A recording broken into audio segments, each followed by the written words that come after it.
All right. It says we are being live streamed. We're going to assume we are live here. All right. Welcome. As you guys can see, I have a different face with me today. I'm super excited. We've been promoting that Brynn, you are joining me today because Colin is wherever he is at in the world. We don't know what this is. Carmen San Diego Colin version here. He's traveling back to Minnesota though today from your book launch week that you had going on, and we're going to talk about all the things. If anybody has any questions as we're going through, feel free to leave them in the chat. We will try to see them, get to them. Welcome, Brynn. I am so excited to have you joining me today. Thank you. And I'm excited to be playing the role of Colin for today. So it's been an exciting few months for you leading up to this. You have your new book out. That's why Colin was visiting down in Atlanta. Atlanta. Yes, Yeah. over your way. So why don't you start out telling us a little bit about the book that we had released with History Through Fiction just this week? My book Jungle of Ashes, which you can see behind me, came out on Tuesday. The paperback, the audiobook, and the ebook all dropped on Tuesday. And we had a wonderful event. Colin came all the way down here to Atlanta, hot Atlanta. And man, that guy kept up with his marathon training while he was here Yes. in Atlanta. And I'm glad we didn't kill him down here in the South with our humidity and our hills. And so it was great to have him here. We were very exciting. We did an event at Bookbird in Avondale, which is one of the Atlanta area neighborhoods. And then we did an event in Greenville, South Carolina at a Bookbird in Avondale and M. Judson in Greenville. And it's been a really fun week. It was. He was sending me pictures. I was kept asking him, why are you not taking the dogs out for a run every time he was running? Because the My dogs were just German laying there. Shepherd, oh my gosh, my husband and I would be downstairs in the morning. So Colin hung out in our guest room, and we're downstairs like morning routine because school is still in session down here, and so we're downstairs at breakfast. Whole family's in the kitchen, and my German Shepherd is at the bottom of the stairs, looking up, waiting for Colin. Colin is the only one upstairs, and my German Shepherd is just at the stairs staring up, doesn't care about the rest of us because her new bestie is Yes. upstairs and she misses him. And when he brought his suitcase down, she just sat next to it at the garage door because she knows what the suitcase at the garage door means somebody's leaving. Right. Um, so I think Timber, Colin, when you watch this back, Timber misses you already. He's the animal whisperer for all the authors that he goes and visits. He always has a lot of animal friends that are enjoying his stead.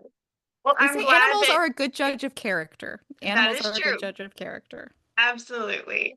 So it's been a lot going on for you. Let's get into, first, why don't you go ahead and tell us like the premise of Jungle of Ashes so everyone Oh, knows what I we're talking probably about for should the have book led with itself. that, actually. That's If okay. this book came out that no one knows anything about, why would you? Yes. So Jungle of Ashes is I call it a critique of unchecked power through the eyes of star-crossed lovers. It's a coming of age, it's an exploration of corporate colonialism, and it takes place on the Ford Company's rubber plantation in the Brazilian Amazon in the late 1920s.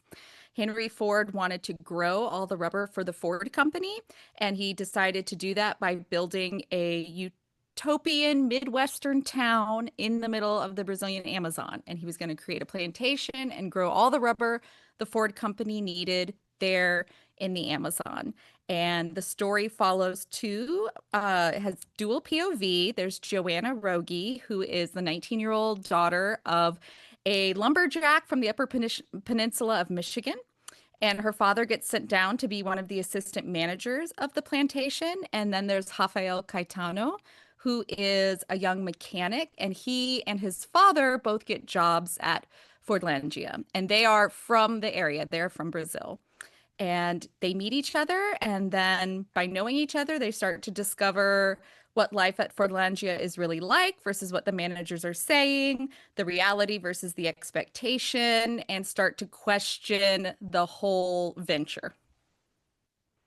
I was so excited. I remember months and months ago when we first met and you were telling me about the book, and I was like, as someone who grew up in Michigan, go to like Henry Ford Museum, all the things, and there was so much to the story that you don't hear because even now, like we get the bits of history that are want to be highlighted. Yes. Things are curated by the person's family, Hmm. corporations, and all of that that goes into it. And so it was really fascinating to hear this side of what Henry Ford had going on that I didn't even know, as someone who grew up in an area very much immersed in automotive industry in the area that I grew up in. I had family come from South Carolina so that they could work Hmm. for Ford. So it's a really interesting story that I hope so many people go ahead and grab, and just to see history in a new light, in a new way. And I love that we're reaching out into other countries, which you had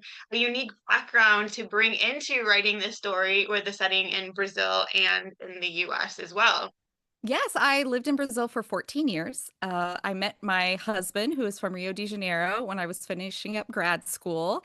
And so I moved to Brazil. My daughter was born there. We lived there 14 years. And Brazilians have heard of Fordlandia. They at least know Henry Ford had a town in the Amazon. So it would come up occasionally. And that's how I heard. I only heard about Fordlandia after moving to Brazil. I never It's heard about it in amazing. the United States. Yeah. And that consistently is coming up in the reviews. Everyone say, I had no idea. I had never heard of this. And that is why I personally love historical fiction. Like really good historical fiction introduces you to a piece of history that you'd never heard of, that you had no idea happened. And you're like, oh my God, people have always been crazy. I can't believe we did that as a species.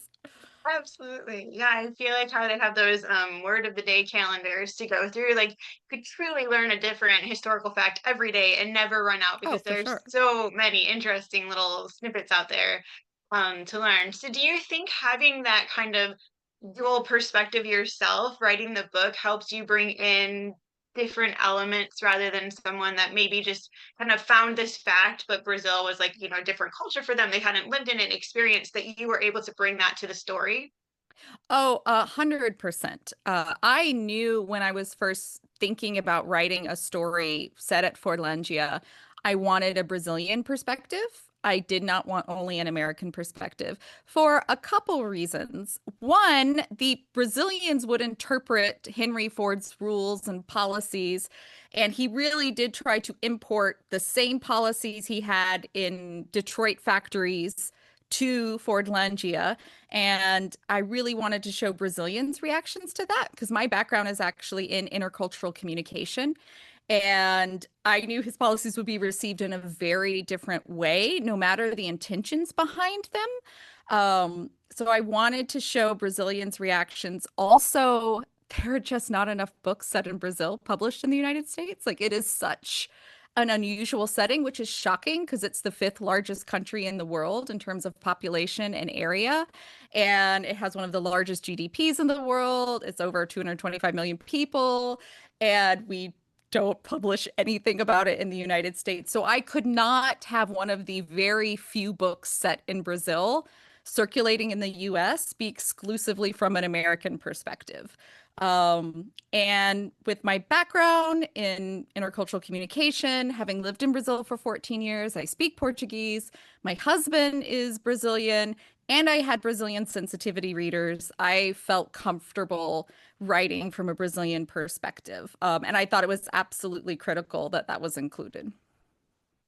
I think that's one of the things that really makes history through fiction as a publisher stand out from so many other platforms, is that the books that Colin is choosing and publishing, the authors really have the background and the credibility to bring these stories to life in a unique way than so many other places that we see out there. And I really 100% agree. appreciate that. Yeah. Absolutely. Well, let's take a little step back. Now we know about the book and go into the process that you had from, writing the book. It's finished, it's edited, it's ready to be out there, and planning for your release. Let's talk about kind of this week, but back up to further. What did that process look for you? Did you have any goals in mind? Anything you really wanted to make sure that you had happen based on conversations with other authors, your own expectations? What did that process look like? I definitely came in with some expectations because Jungle of Ashes is my second book. And so I, in many ways, wanted to do better than my debut, in terms of I would like to break 500 copies sold. I mean, it was a very small debut. It was with another independent press, Orange Blossom originally. And so I did have something to compare it to. I had much more realistic expectations for this second book than I had for my debut, but I also did have some very specific goals. Like I wanted at least two in bookstore events. I wanted to sell more than 500 copies in less than 2 years because it took me a long time to hit 500 for the debut. So I had some specific goals, and I was pretty confident after my first conversations with Colin. Like when he first offered the contract, he talked about history as a good publisher should, how they would market the book and what their reach was and what their average number of sales per title was. And he's giving me all this information, like his newsletter subscribers, all his work on Substack, the podcast, what's new in historical fiction. He gave me sales numbers, very transparent. And I was so impressed. It was so professional, and he was so organized, and I could tell. I was like, oh, this is the right place for Jungle of Ashes, 100%. Like I know I'm in good hands here. So going all the way back to the contract, like signing the contract, I knew from the information Colin gave me about history through fiction that Jungle of Ashes had found a really good home. Um, then I guess then it was up to me, I guess. Then Hudson like, yeah, because that's what indie publishers can help a little bit, but then the author really has to help themselves. And that's true no matter what size publisher, even at the big five. Um, Absolutely. and should I just keep talking? I feel Yeah, like I'm absolutely. No, so monologuing you had here. no, I love it. So you had specific expectations.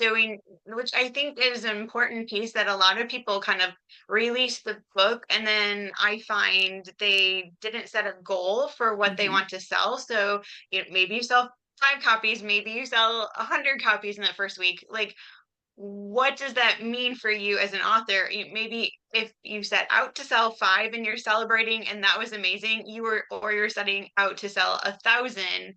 What You have to know what you're putting in Mhm. place to make that happen. So knowing that you had the goal in mind of 500 and the 2 book events, what then was sort of the process to make that a reality? So I signed with Jungle of Ashes about 3 years after my debut came out. And I had gone back to work full time in that interim. So any network or momentum I had right after Jaguars Another Game came out was gone. I had to rebuild from scratch.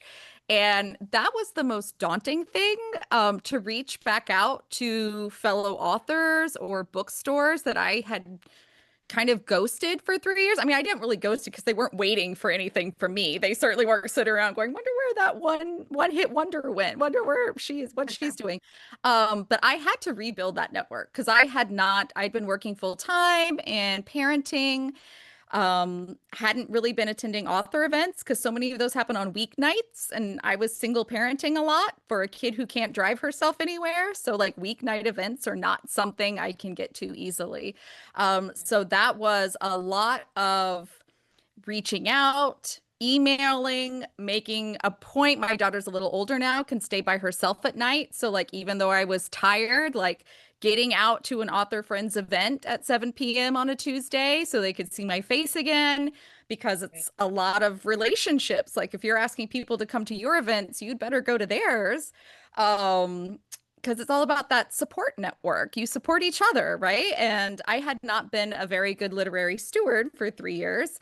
So I spent really, while I was editing in 2025 and Colin and I were editing, I started putting my face back out there in the community. Before I was attending friends' events, I went back and started posting on social media because I hadn't been doing that. Um, and so at first, the very first thing I did was just trying to be present again in sort of book circles and book communities, and as much as I could be, which still wasn't a whole lot. There are so many people that put way more time than I did. Um, I know you and I had many conversations about Substack, and I was like, I'll do it. I promise, I'll do it. And I broke all those promises and did not follow through until I finally found something that did get me excited. Because I don't love social media. I do not love making graphics on Canva. I really kind of hate Canva. I think my personal hell is just perpetual Canva graphic making. Um, and I finally was like, I've got to have something that makes me post on social media regularly. What would I not hate? And what occurred to me was I love talking with my best friend about books. She's in the query trenches right now for her first book. And we chat on Fridays and we just talk about how hard it is to like be a working parent and find time for a creative thing that maybe doesn't bring in much money and kind of feels self-indulgent because it's not really contributing to the family in any way. It's really very personal. And how do you justify that when you're so busy? And I thought, this could be a podcast. What if we just like recorded our conversations and then we can occasionally mention the projects we're working on? And she's like, that's great. I have a best friend we have to include. And so we started a podcast. And that was how I eventually decided to market my new book, was starting a podcast with two really great friends. And we just talk about the busyness of motherhood and working, the things that keep us from marketing our creative endeavors. So that was how we figured it out. We'll just talk about the things that keep us from marketing and make that our Make marketing. it right. Hmm. Yes, but you hit it exactly. Like I remember we had these conversations about, well, what do you have to talk about besides the book? Like, how do you bring people in? How do you show up online? And you have so many, which every single person does, so many unique aspects that make you, the author, kind of that personal brand that we talk about, that it's changed online. It's not, when you're building a brand, it's not about just the book at this time. Hmm. It's building the brand of Brynn, and how do people come and find you, and bringing them in so many other ways. And I think you really hit that topic, especially doing the podcast with your friend. I remember how excited you are when you're like, I finally have the I've things got that it. I'm I gonna know what it do. is I want to Yes. do. Absolutely, but it's such a great talking point. I know we had conversations about your passion for busy moms reading historical fiction and having that escape from the day-to-day life. And you summed it up so perfectly. We, as I think moms, oftentimes feel that guilt for Hmm. leaning into Hmm. our creative time, and it feels self-indulgent. It feels Hmm. selfish to make space for that, but it's so important for our children to see us making the time to do the things. And so having conversations about that to hopefully help other parents see the importance of taking time to create and making the space for that. And it's okay, you're allowed to, is the important conversations that we need to be having. And also, one more thing about what you were saying is finding the space that allows for what you have time for in the Hmm. moment. That's one of the things when I'm coaching with people is, I can lay out a plan of 5 different platforms that you could show up on, but if it's not realistic for what your life looks like right now, it's not going to happen. So Yep. how, as an author, do you take a step back, audit your life? You say, this is the amount of time that I have right now. Hmm. How can I best use that to show up in some way? And what are my strengths that I can lean into? So I normally talk over with people like, do you love just, you're good on camera, so TikTok and Reels are great for you because it's really easy content for you to create. Or do you not want to show your face online and you just want to Hmm. be writing? So Substack is a great opportunity for you to show up. And if you create from a place of enjoyment, then you're going to continue to show up online. And that was part of, I think, for you, you had that 3 year Hmm. stretch of not creating content. And if back at book one, you could have found like Hmm. your happy place for showing up, and that podcast could have existed for the 3 years in between, Yes. and you don't have to start all over of building. And that's an important piece that a lot of people just kind of fall off and stop because they don't have a book releasing, but you need to still be Keep building your going and brand building your in audience. Yep. between. Yeah, because the people will still be finding you and they can still buy book one if book two doesn't come out from another 10 years. You're Hmm. still promoting the first book in between, and you're also building your brand, your presence online as well for whenever the next book does come out. That's so true because we are going to keep the podcast going, like beyond just this book launch of, oh, I need to promote Jungle of Ashes. We have fallen in love. We joke that we just like it's an excuse for us to talk to each other. And if anybody listens, amazing. Yeah, Based on the downloads, it is more than our moms listening. that's good to know. Actually, we joke our moms haven't even listened to it. They're not even helping the numbers. They haven't even bothered.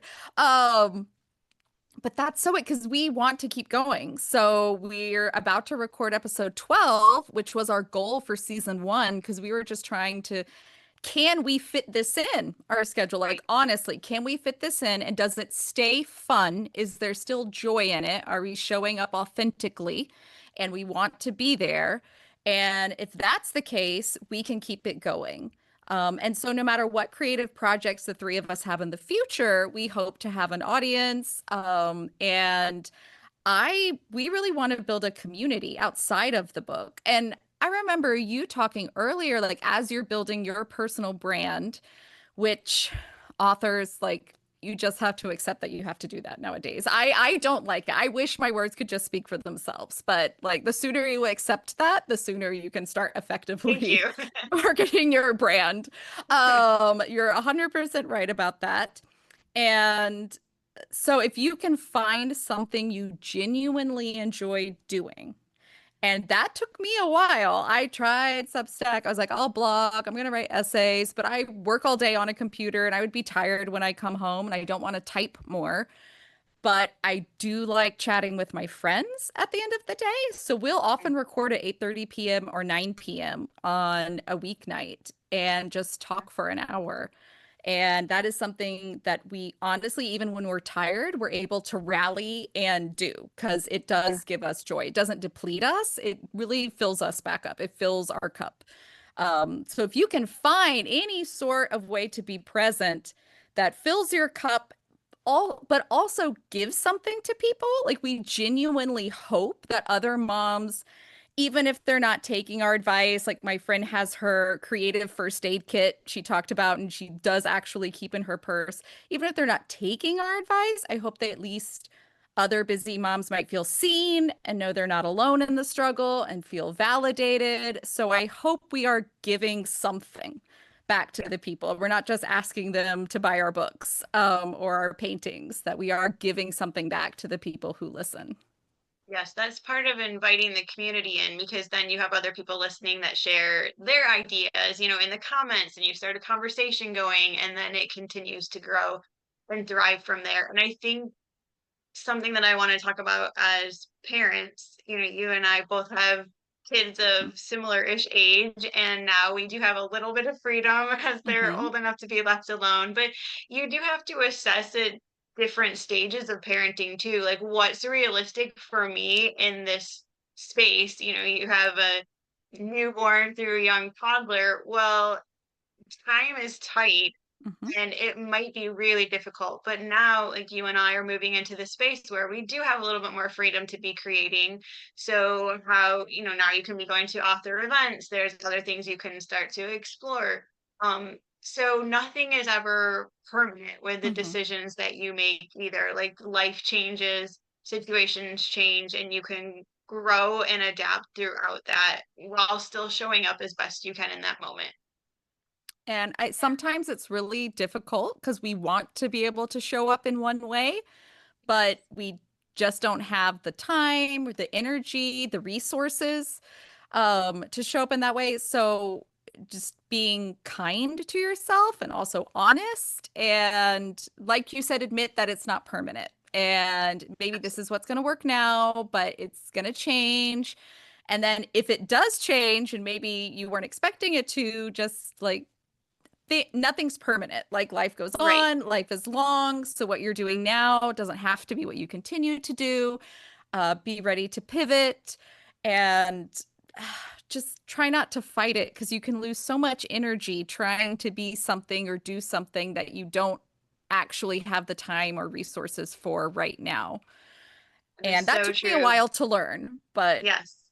Yes, I have so many calls with clients and they're like, they get so excited and I'm going to go all in. I totally got this. I'm going to post every single day on social media and I'm going to make a TikTok twice a day. And it's the ups and the downs Mhm. that really do drain your energy. If you say, I'm going to show up on Substack, a podcast or an article once a week, put time and thoughtfulness into it, like you had said, the give to other people, like what are you contributing to the universe by sharing this Mhm. piece of content that other people can appreciate it, and then the sustainability aspect rather than this wild roller coaster of content that's happening and then we're seeing you all over the place and then we see you nowhere for a year in between. Or 3 in my case. You see me and then disappear for 3 years.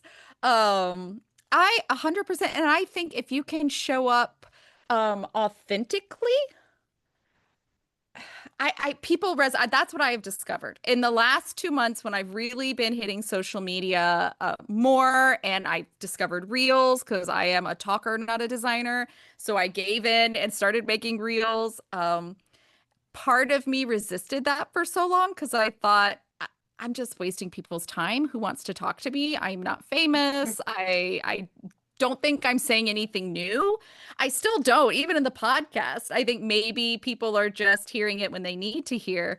But I was like, if I can at least say that what I put out there, whether it's a book or whether it's a podcast episode, that I think it made the world a little better. It helped someone, it taught someone something, it made someone feel seen, then okay, it's worthwhile to put out there. And I don't need to Absolutely. feel bad about clogging the world with more noise. No, I think we've shifted so much as a society. I think, especially in American culture, I know where I live, I take a walk and there's no one outside in the evenings, Mhm. and we've lost that sense of, talking to your neighbors when, like, is this normal? Are your kids doing this? Like, what? And people do look to podcasts, they look to reels, they look to space online to feel validated. So finding those talking points that connect to people, and then if there is a way to then channel that into your marketing of your book, like that's the perfect flow of conversation. So you, with your background in multiculturalism and things that you're adding into it, and then people are interested in those topics, you have a book and it's like the soft sell that just flows through Mhm. naturally in the Mhm. content. Yep. And I do have to say, was I've discovered reels do so much better. Like they really do. Reels, if you're willing to make videos, just very Yeah, practically speaking, people want a face and the algorithm likes videos. absolutely. If you don't mind showing up in front of the camera, I find it to be easier content to just turn on and talk, rather than, a Substack post takes time to type all that out. A podcast takes production time. But if you want to build sustainability with an easy platform, that is a great space to be showing up in. Hmm. Our time flew by so fast. Oh my goodness. I just want to ask you before we have to wrap up, is there anything that you've learned through this process that you want to make sure you take into the next books, advice that you would give someone that's getting ready for a release, thoughts that you have for authors around this? Um, if you can find any sort of, which we've said multiple times now, find something you genuinely enjoy doing. If you love photography and you want to post on Instagram and you just love posting beautiful things you find on your daily walk, like lean into that. If you like talking and you want to just sit in your car in the carpool pickup lane or something and just chat about your day, if you can find something you really like, then you'll keep doing it. And that is the important thing. You don't want to have to rebuild your network when the next book comes out. You don't want to have to start from scratch. Yeah. So don't disappear for 3 years. Don't do what I did. Do what I say, not what I did. Don't recommend disappearing for 3 years.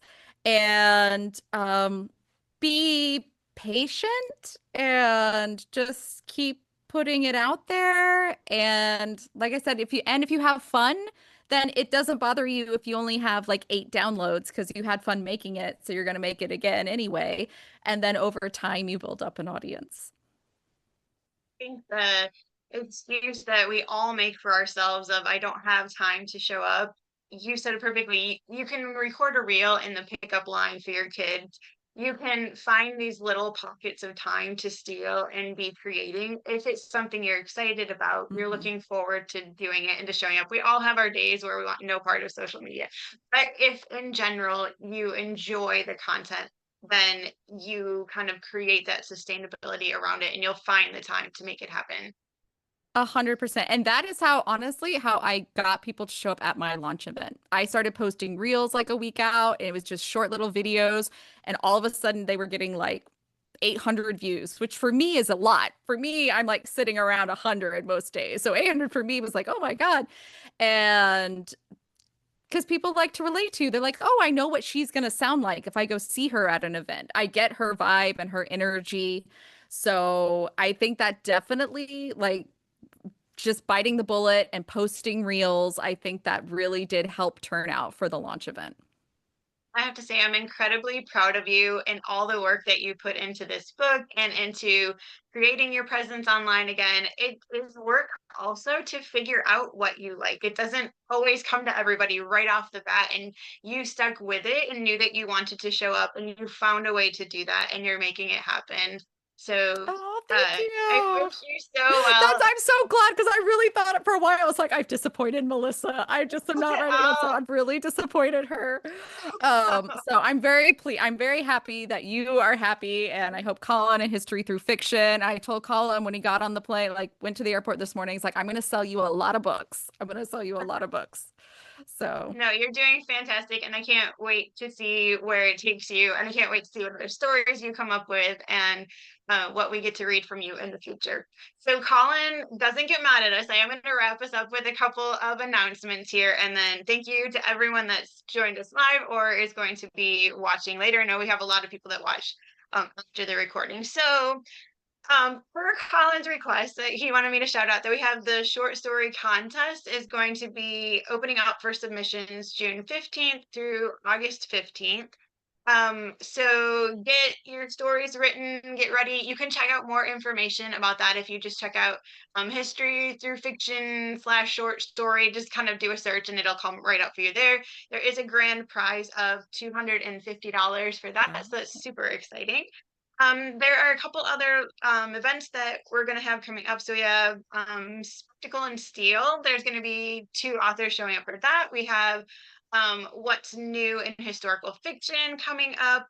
And then I will be teaching the next workshop, and that's going to be define your author brand. So I'm super excited about that because that will be kind of lots of the stuff we talked about today, making sure you're showing up, how are you branding yourself, all the things that go into that. So you can find everything that's going to be going on at History Through Fiction events tab, and it'll give you the whole list of months and months of what we have happening over there. So thank you so much, Brynn. It was lovely as always to have a conversation with you. Thank you. Thank you, I'm sure Melissa. you, Hey, I'm sure Colin, you just anytime you're on a plane, happy to are gonna jump in. chill out. No, I hope, and I am sure you have inspired some of the authors watching to know how to set their expectations, what to expect coming into it. If anyone's watching this and is curious about working with us here at History Through Fiction, what the experience might look like, all of that, they can leave their questions below. And I think you really helped walk us through a lot of those things today, Bryn. So thank you. Thank you. All right, take care, everyone. We'll see you in 2 weeks' time. Bye. Bye.